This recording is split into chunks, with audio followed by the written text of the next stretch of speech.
8h10, voltamos com o Folha no Ar. Eu sou Marco Antônio Rodrigues, a meu lado Edmundo Siqueira.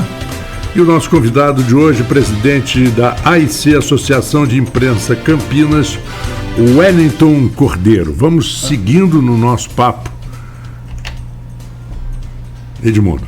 Wellington, a gente estava falando agora antes do intervalo sobre o estádio, né? A participação da AIC no Copan lá, né? Da cadeira do Copan e a proteção do estádio. Esse é mais um exemplo de como a AIC atua ali na sociedade campista, né? Você citou aí outros conselhos, não é isso? O conselho de... Fazemos parte do conselho da Fundação Benedito Pereira Nunes, que é mantenedora do Hospital Escola Álvaro Alvim, da Faculdade de Medicina e do Centro de Saúde Escola de Custodópolis. Da Fundação Jornalista Oswaldo Lima, da Fundação Cultural de Campos, que é a mantenedora do Uniflu. Né? Então a gente tem aí nossos braços espalhados por aí. E a importância disso. A gente estava no intervalo aqui falando sobre jornalismo, né?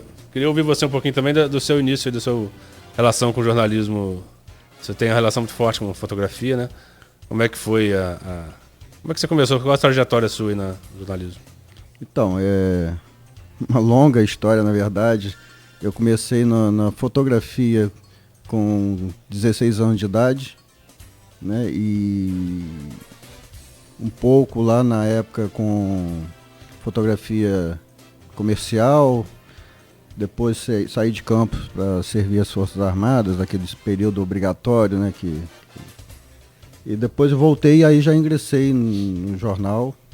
Passei por quase todos os jornais de Campos, né?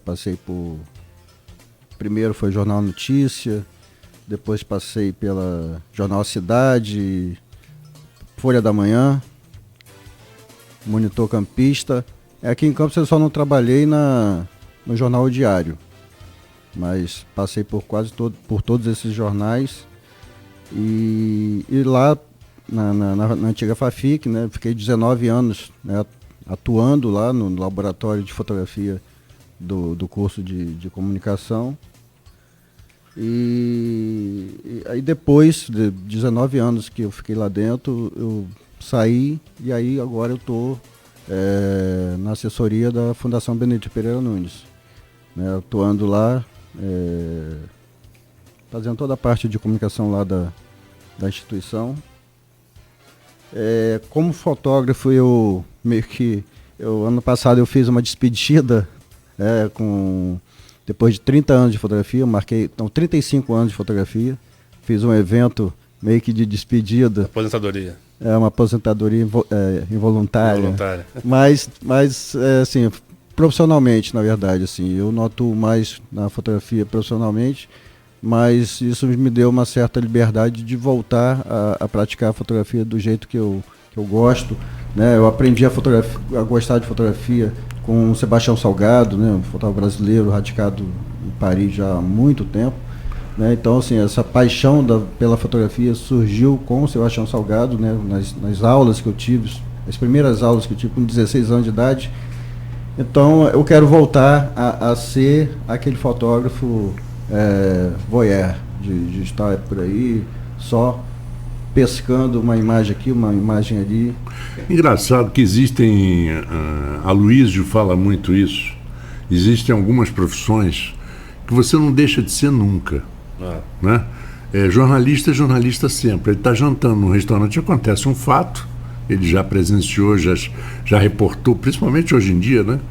O médico, se é uma pessoa passar mal, ele vai atendê-lo, né? O policial também vai no caso de um incidente.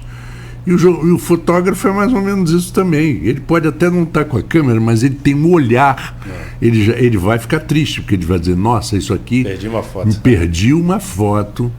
Né? E a gente viu nesse período todo de Globo, Jornal do Brasil, de Estadão, fotógrafos inacreditáveis, né? O Sebastião Salgado, o Evandro Teixeira, que você citou. O Walter Firmo, Evandro Teixeira, os caras com uma sensibilidade, um olhar que ninguém tem.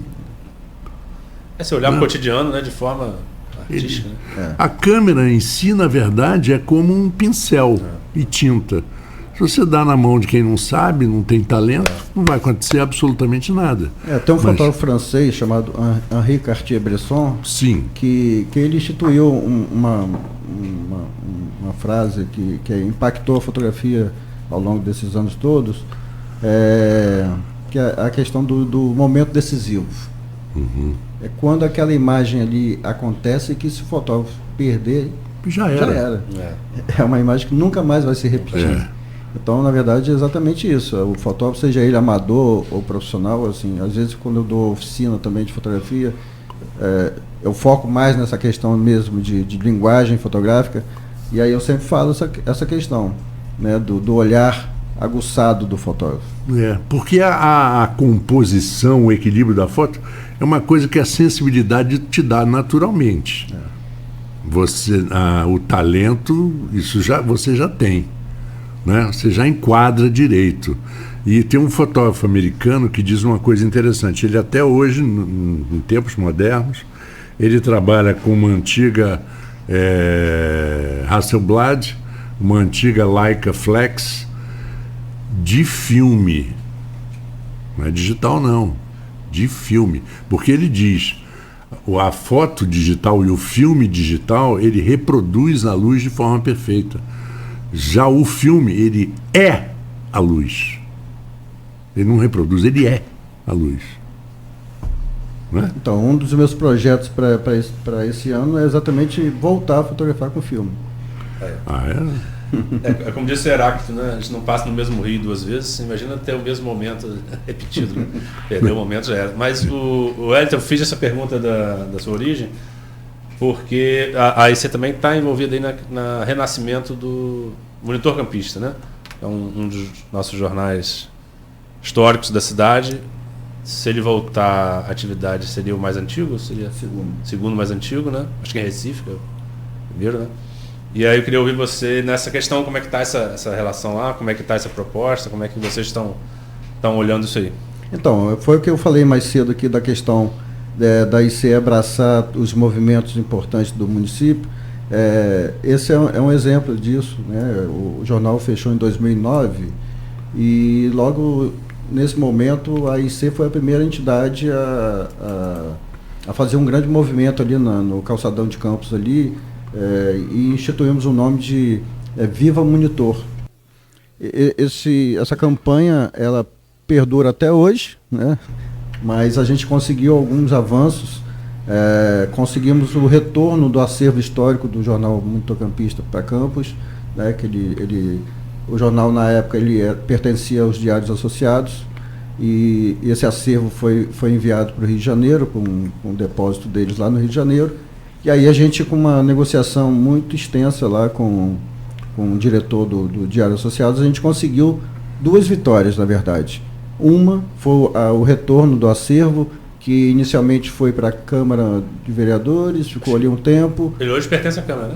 Pertence à Câmara, mas hoje está guardado lá no Arquivo Público Municipal. E logo em seguida a gente conseguiu uma outra vitória, que foi a doação do nome Fantasia para o município de Campos. Não foi doado para uma entidade particular, nada. Então, ele é de domínio hoje do município de Campos. E aí agora a nossa luta exatamente é que o Monitor Campista possa retornar. Né? Retornar como um veículo laboratório para estudantes, ou um veículo público, sabe? Ou por meio de uma fundação. Então, existem as negociações que são feitas até hoje. A gente sempre mantém contato com representantes da Câmara de Vereadores, que é a detentora também da marca e também do acervo histórico. Avançamos em alguns pontos, alguns outros pontos ainda estão em estudo, mas será uma luta que a gente vai levar à frente até que a gente consiga realmente esse desejo, que não é só nosso, né? O retorno do Monitor Campista seria um marco também histórico, tendo em vista que, como você falou, ele seria o segundo jornal mais antigo do Brasil. Na época que ele encerrou as suas atividades, ele era o terceiro, e agora, com o fechamento do segundo, então a gente galgaria aí o segundo lugar como o jornal mais antigo do Brasil. Então é uma dessas lutas. Como agora a gente está aí imbuído também de um outro movimento importante, que é o SOS ao Livro Verde, que também assim, é um patrimônio da cidade também, e que a livraria mais antiga do país, e que infelizmente também encerrou suas atividades por uma questão econômica, e que a gente está aí imbuído também junto com outras entidades, né? Criamos agora, semana passada, nesse evento de aniversário da Academia Campista de Letras, eles abrigaram lá uma noite exclusivamente para falar do movimento ao Livro Verde, e foi fundada naquele momento a Associação em Defesa do Ao Livro Verde. Então é a Associação de Amigos do Ao Livro Verde, né? Ela foi lançada nesse evento lá, foram captadas as primeiras assinaturas, né, dos fundadores da associação, e aí agora a gente tem lá à frente o Adelfran Lacerda, jornalista também muito atuante, e que a gente está aí com várias possibilidades ainda de negociação e de avanço para a preservação dessa livraria, que é tão importante aí para o município. Tem uma proposta de levar para o Palácio Cultura, né? Tanto o Monitor quanto a Livro Verde, ou não?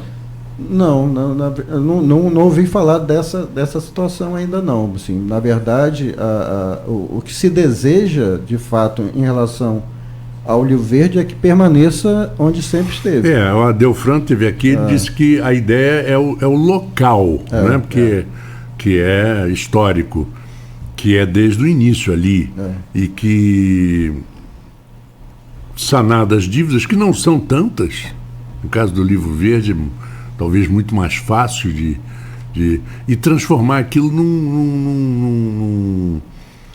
o que se pensa agora com o poder workshop, público, essa coisa toda. A gente tem sempre assim, a gente tem uma dificuldade muito grande em relação a essa participação público-privado por conta de um impedimento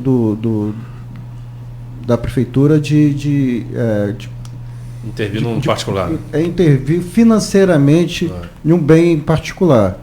Mas há algumas possibilidades que a gente vem discutindo ao longo desse tempo. Uma delas é que a prefeitura alugue, pelo menos por enquanto, né? O ideal seria fazer uma desapropriação do prédio, que não seria algo tão dispendioso assim, mas parece que assim, se não for possível fazer essa desapropriação para logo, que a prefeitura alugue o prédio e que lá a gente tenha a possibilidade de não retomar a papelaria, porque até o mesmo conceito de papelaria hoje também é uma coisa que está ultrapassada. Mas que se cria ali um centro cultural. Centro cultural, com workshops, com aulas, com tudo. E com papelaria. E com papelaria também, claro. Com café, né? Um café, um centro de computador. Tudo. Até para incentivar também a própria questão da leitura, incentivar os novos escritores, fazer um local para lançamento de livros. Então, assim, a gente está com grandes chances de avanço nesse processo aí do Ao Livro Verde, e estamos ainda também mantendo essa luta aí em prol do monitor campista. Ali é um prédio histórico, né? A livraria mais antiga do Brasil em atividade era a Livro Verde, ela encerrou. A dívida, como o Marco falou, não é uma dívida muito grande, não tem dívida trabalhista, o que não tem nenhuma. O que é bacana. Que é uma das piores, com né? banco, das piores. Financiamento bancário com banco, e com fornecedores. Podem ser repactuados, enfim. Os fornecedores se ofereceram para repactuar tudo. E os bancos também, quando numa negociação dessas, caem muitos juros e tal. Então, porque grande parte da dívida é juros, né? Você conhece bem banco. Eu não vejo dificuldades. Agora, como o Elton falou, é uma atuação do poder público em um bem particular.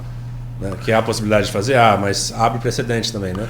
Mas ali tem uma diferença da empresa Livro Verde, do nome, e do prédio, né? E do prédio, sim. O prédio era de outra pessoa, quer dizer, era de parente. Né? Foi o doado. O prédio é particular, né? Me parece que são sócios, na verdade. O prédio era de Carlos Vitor Sobral, que era filho do Dr. Cícero Sobral, irmão de João Sobral. E o Carlos Vitor faleceu.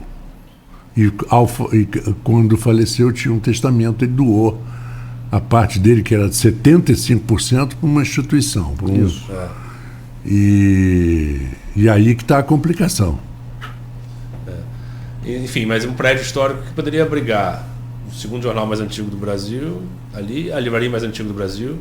Se isso não é um atrativo, né, turístico, inclusive, eu não sei mais o que poderia ser. Então, assim, há essa possibilidade, né, há essa questão. Eu disse da Palácio da Cultura porque também é um bem público que está subutilizado, né?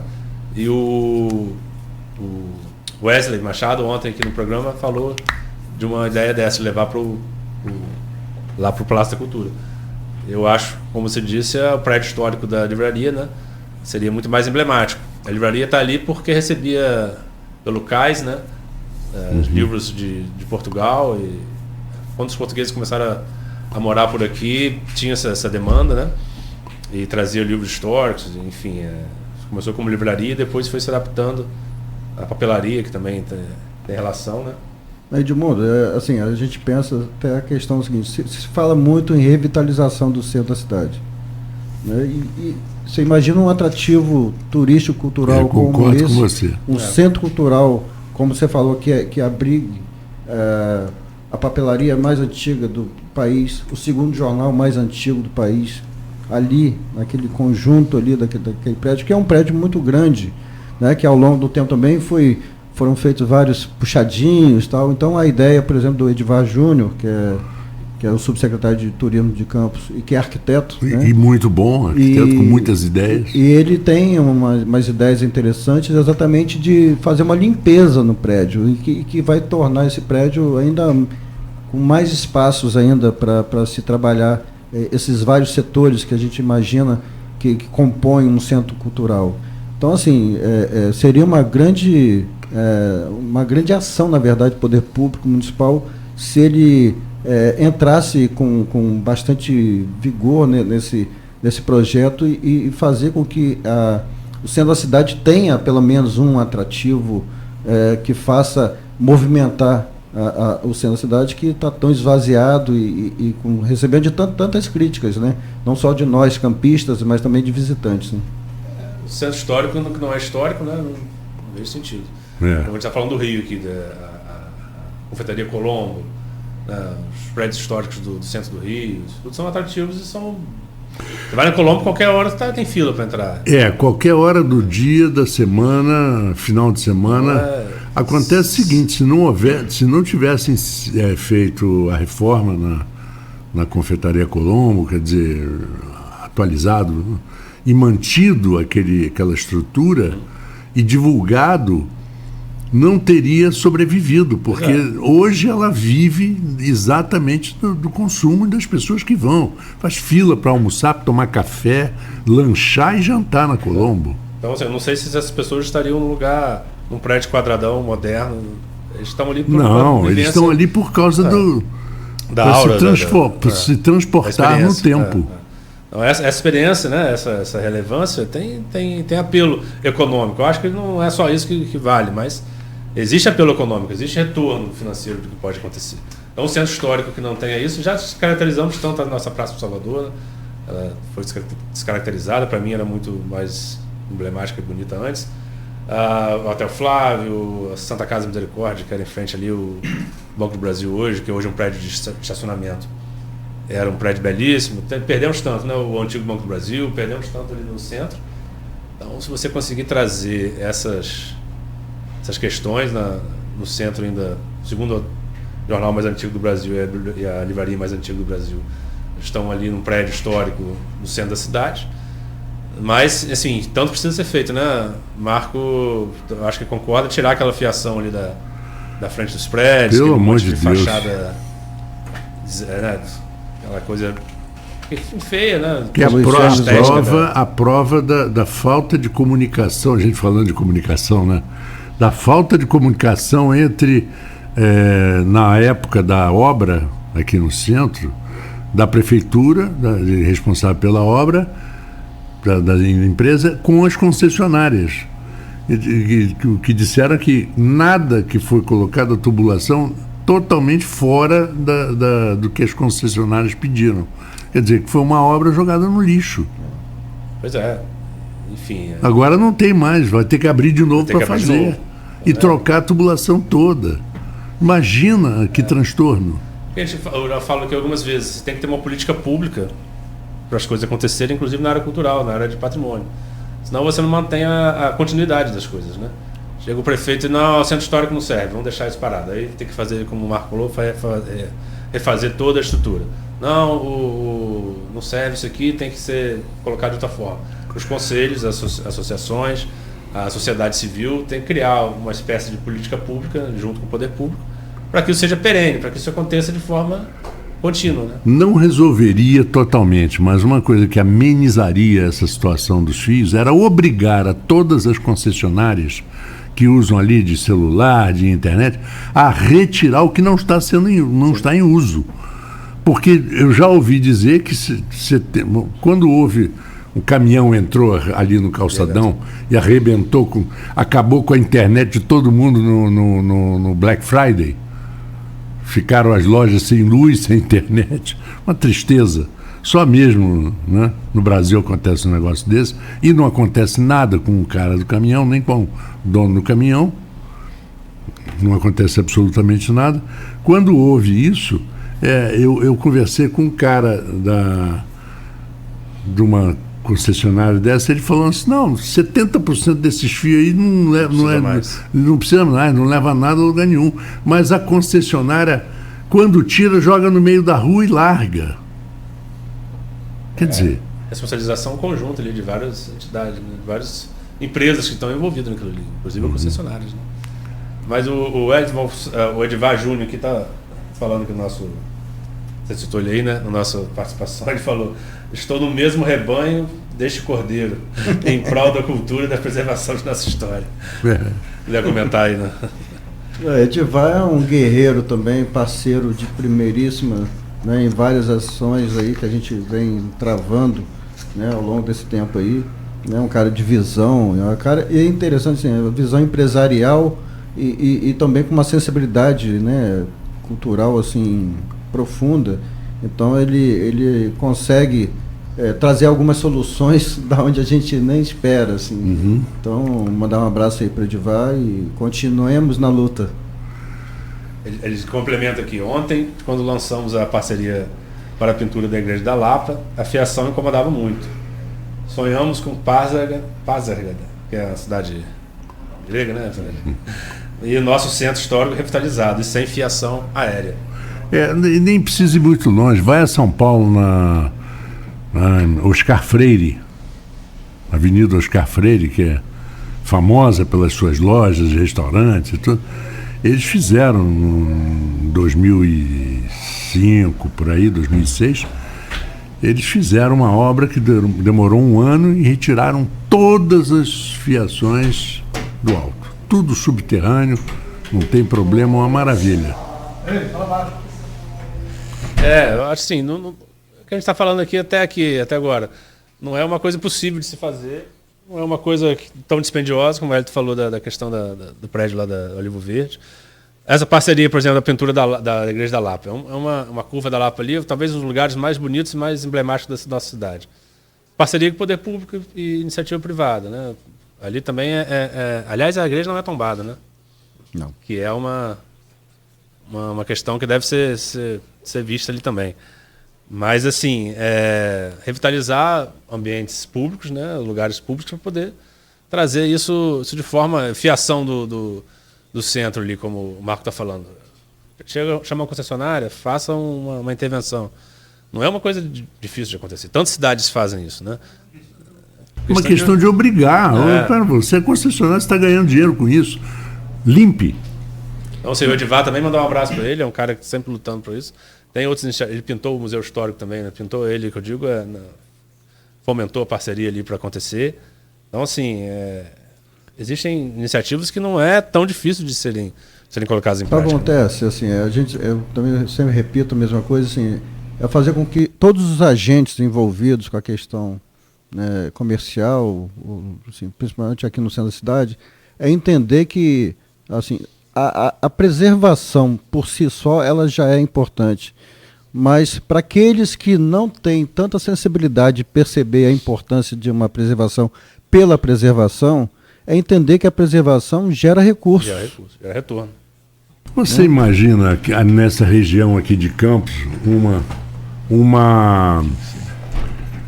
um desses prédios totalmente restaurados e dentro assim um café, alguma coisa nesse sentido, para que você possa sentar com um amigo para tomar um café, discutir um negócio o dia inteiro? Isso vai funcionar muito bem. É só não querer abusar do preço, é só fazer uma coisa.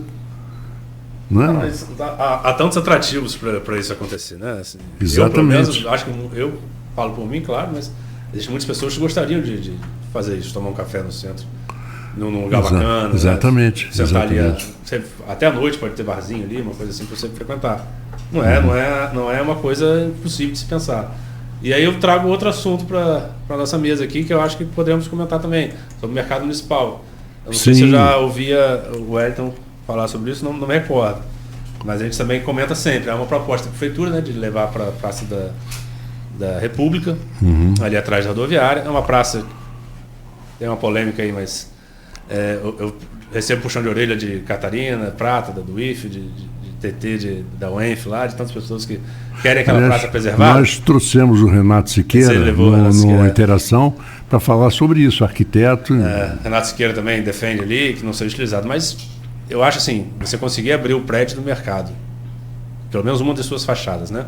A torre do relógio exposta, gerar uma produtos campistas ali dentro do mercado, gerar uma possibilidade de ter barzinhos ali. Eu gostaria de frequentar um ambiente ali revitalizado.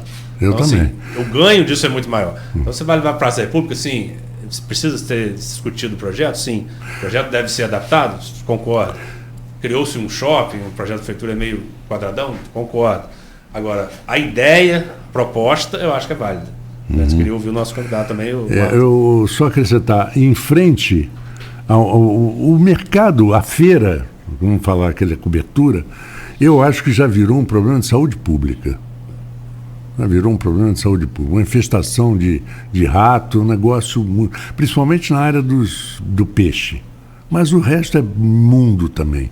E ninguém cuida. E feia a estrutura. E em frente, onde era o camelódromo provisório, agora virou estacionamento. E aquele negócio horroroso também, numa área linda e histórica. Meu Deus do céu! Não é possível que as pessoas não se toquem nisso. Então, eu sou totalmente a favor de defender a utilização das praças como praça, mas se pensar na preservação da Praça da República, eu acho que assim, a gente deve pensar nas outras praças também. Alberto Sampaio virou estacionamento, a Praça da Bíblia, lá no Senai, virou uma ocupação de restaurante, de quiosques. Então, desordenado, né? Totalmente desordenado. Então, assim, eu, pessoalmente, eu sou um defensor dos mercados públicos, sou frequentador de mercado público, sou apaixonado por mercados, né? Já fui a vários mercados no Brasil, e são mercados, por exemplo, recentemente eu fui mais uma vez no mercado de BH, que para mim é um exemplo disso, um mercado maravilhoso. Então, eu acho que a vocação turística para o mercado municipal é algo assim, que a gente não pode deixar passar. Porque o mercado de Campos, ele tem a sua história, ele mais de 120 anos, ou fez 122 anos. E tem lá a sua beleza arquitetônica, ele é uma cópia do mercado de Nice, e a história é fantástica. O Renato já fez um trabalho sobre isso, brilhante, em defesa do mercado.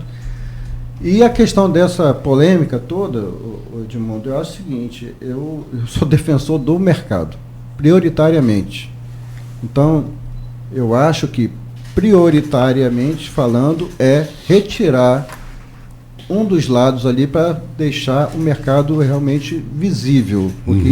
O que fizeram ali foi um encaixotamento do mercado com tanto a feira, que é uma feira que foi construída na época pelo governo de Raul Linhares como uma feira provisória. Um provisório que ficou eterno. O provisório ficou. Até aquele imposto provisório também durou. O problema é essas coisas provisórias. Não acredite em provisório. Então, eu sou defensor que saia a feira. Para mim, deveria sair o camelódromo. É o ideal. Mas... Por hierarquia de importância cultural, deveria sair o camelódromo. Se não é possível, que saia a feira e até abre realmente um campo ali de possibilidades para se criar ali um polo gastronômico interessante, com mesinhas, aproveitando aquela beleza. Interligar com o Roberto Sampaio. Exatamente. Então, assim, já temos lá algumas iniciativas em relação à gastronomia de boteco, né? Com lá não sei se eu posso falar o nome do estabelecimento, mas o bar e restaurante do Robinho, que é frequentado por tanta gente lá.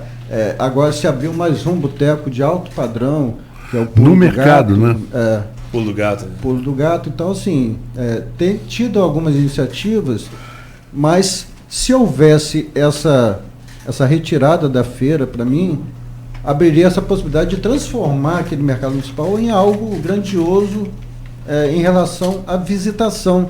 Que hoje as pessoas realmente, quando eu falo com algumas pessoas, eu frequento o mercado lá, como é que você vai naquele mercado que é muito sujo, não sei o quê?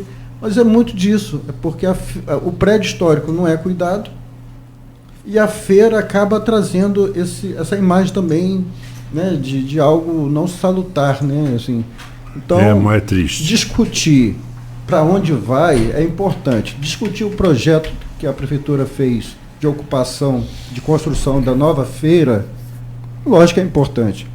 Mas mais importante do que para onde vai é tirar dali. É exatamente isso que eu tento falar. As pessoas às vezes não entendem que eu estou tentando... você defende patrimônio querendo que a Praça da República... Primeiro que a Praça da República está descaracterizada. A própria rodoviária descaracterizou. Segundo que ela está abandonada. Mas o poder público abandonou. Mas está abandonada. Existem pessoas ali que utilizam drogas ali, que ficam ali frequentando, acham que uma saúde pública, um caso de saúde pública também que deve ser visto, enfim. Mas o projeto não serve para ali. Vamos discutir o projeto. Né? Mas a ideia, eu acho que é um ganho muito maior. Exatamente. Inclusive, você tem um mercado ali, um feirão bom, e com os ônibus chegando, a localização perfeita, né? Tem gente que defende a ida da feira para lugares mais distantes do centro da cidade, que eu acho um grande equívoco. Também acho. Que todo mundo vai perder. O feirante, as pessoas que frequentam. A Praça da República está a 250 metros dali. Porque aí você vai exigir transporte para isso. Está muito próximo ali. E ali, de certa forma, também já tem uma coisa já voltada para essa questão da comercialização, que é a feira popular, né? A ali feira da roça, que acontece ali, é super frequentado. Né? Pois é. Eu estou preocupado com o horário aqui de Edmundo, que tem hoje especialmente um compromisso de trabalho. Mas o Edmundo está liberado, se quiser, e eu posso continuar mais um pouquinho aqui, mais alguns minutos com o nosso querido Wellington Cordeiro, para terminar até essa história toda. Okay? Então, sim, eu vou agradecer o Wellington pelo papo. Tem uma participação do Matheus Berreal, depois se puder trazer aí, Marco. Também fala de uma questão interessante. Confraria Batuque, enfim, a relação aí da Boemia de Campos, que tem umas iniciativas interessantes também acontecendo. E agradecer o nosso convidado aí pelo papo. São papos que a gente pode ficar conversando aqui durante muito tempo, né? Assuntos que a gente é verdade. A gente gosta. Mas não é. Passa rápido, né? Passa rápido. Mas não é só conversar entre nós mesmos, não. São conversas que eu acho que a cidade deveria ter com mais frequência, porque são elementos que trazem não só ganho cultural, ganho emocional, afetivo, um ganho econômico. Revitalizar o mercado é questão turística econômica. Exatamente. Centro histórico é questão turística econômica. Exatamente. Então, comercial, inclusive. Então, você hoje vê o mercado de Niterói, em São Pedro da Aldeia, sim, maravilhoso. Pois é. Mas em São Paulo, meu Deus. Você vai a São Paulo e a BH, São Paulo, Curitiba, Florianópolis. Turista não vai.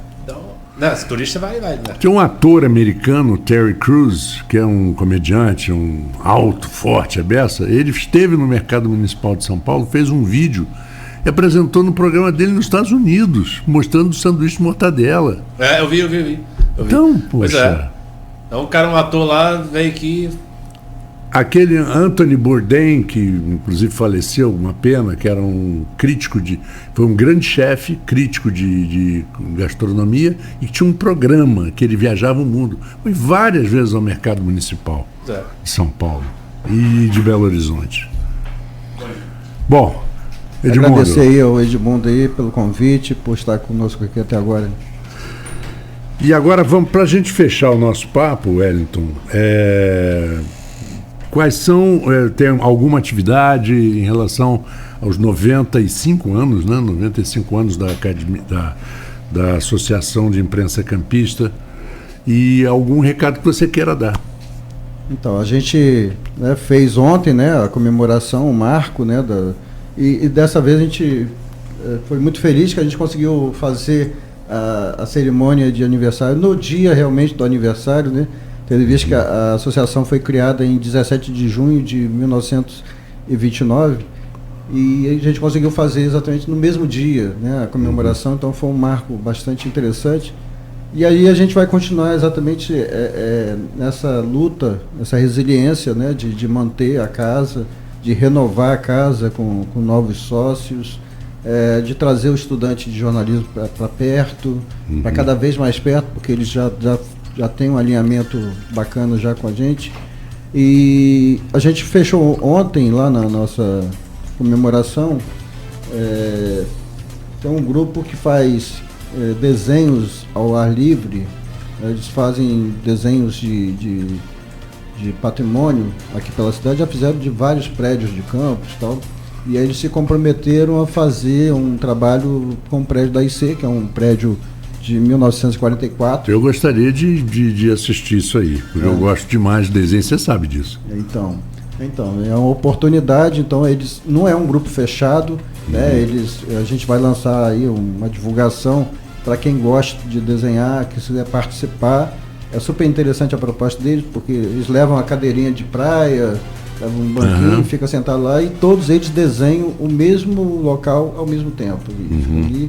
E logicamente, cada um dentro do seu estilo, né, artístico, sai um trabalho muito bacana que eles vão fazer esse trabalho no segundo sábado de julho, né, durante o dia, e aí depois disso a gente vai promover uma exposição com esse trabalho para mostrar a importância do prédio, que é um prédio Art Deco, que é um estilo arquitetônico com poucos exemplares aqui na cidade de Campos.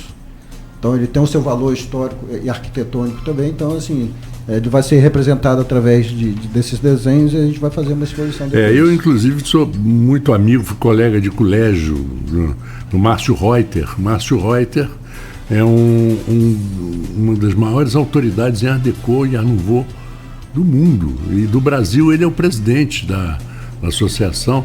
E eu gostaria muito de ter essas fotos do prédio da IC para enviar para ele.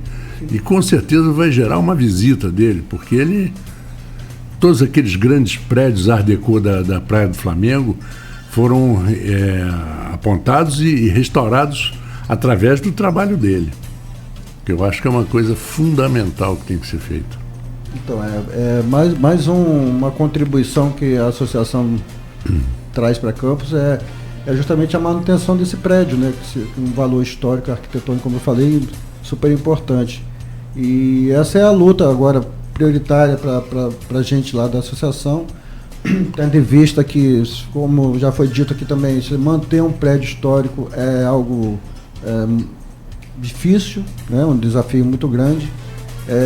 Estamos lá com uma dificuldade com o telhado, principalmente, né, por conta dos cupins que eu falei aqui.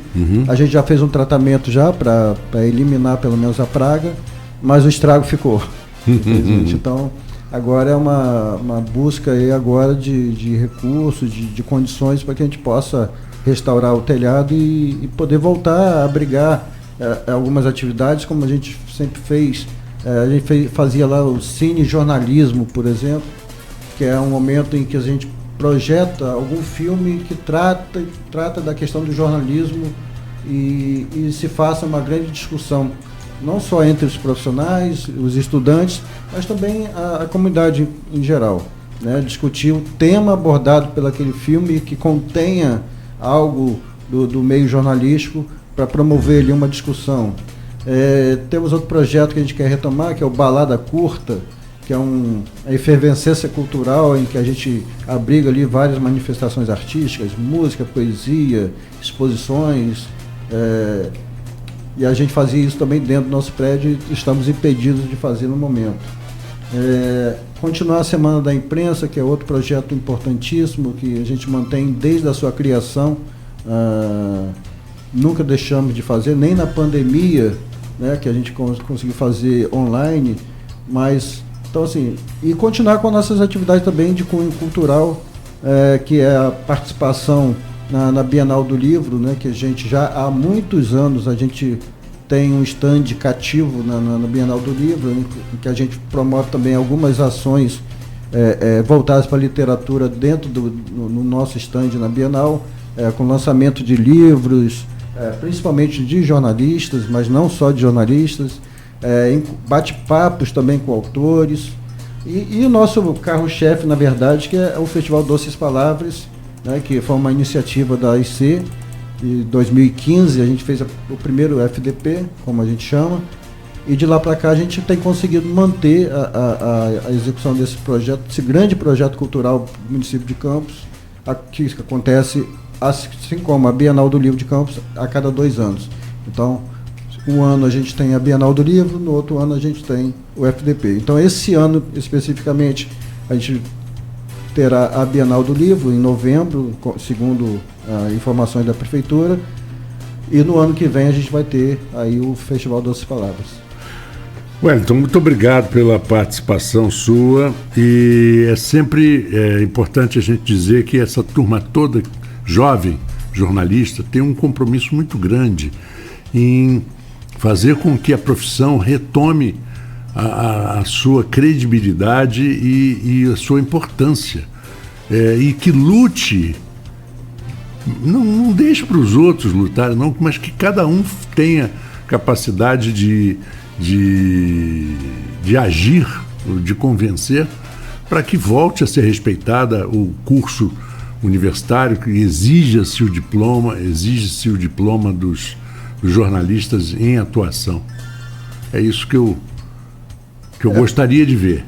Quando a gente faz alguma atividade junto com os alunos lá do curso de jornalismo do Uniflu, a gente percebe aquele brilho no olhar, não se apagou ainda. Que bom. A gente percebe que assim, eles ainda têm aquela gana por atuar numa profissão tão bonita. Na verdade, que é a profissão que leva a informação correta para as pessoas. E aí eu queria, só para finalizar, trazer uma questão para reflexão de todos, que é exatamente quando se fala em direito, liberdade de expressão. A nossa Constituição ela determina que todos têm o direito à informação, não à desinformação.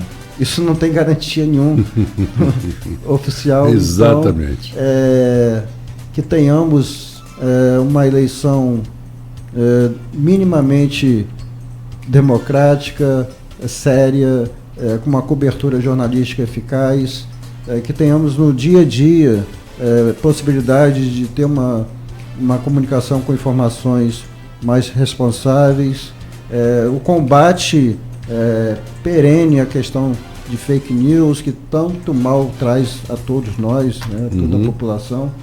E esse é o papel nosso, de todos, na verdade, de todo mundo, mas especialmente da Associação de Imprensa de Campinas, de estar de olho nessas questões e continuar também com as nossas campanhas em rede social, não só pelos direitos dos jornalistas, mas também pela informação correta, pelo combate da fake news. Então, todo esse conjunto de ações faz com que a associação se mantenha viva. Muito obrigado ao Wellington Cordeiro, presidente da AIC, Associação de Imprensa Campista.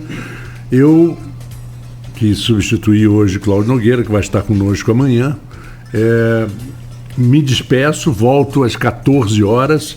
O Folha no Ar tem o oferecimento de Proteus, Clínica Proteus, Serviço de Saúde e Medicina Ocupacional, Unimed Campos, cuidar de você, seu plano, Laboratório Plínio Bacelar, Vacina Plínio Bacelar e Nauta XP.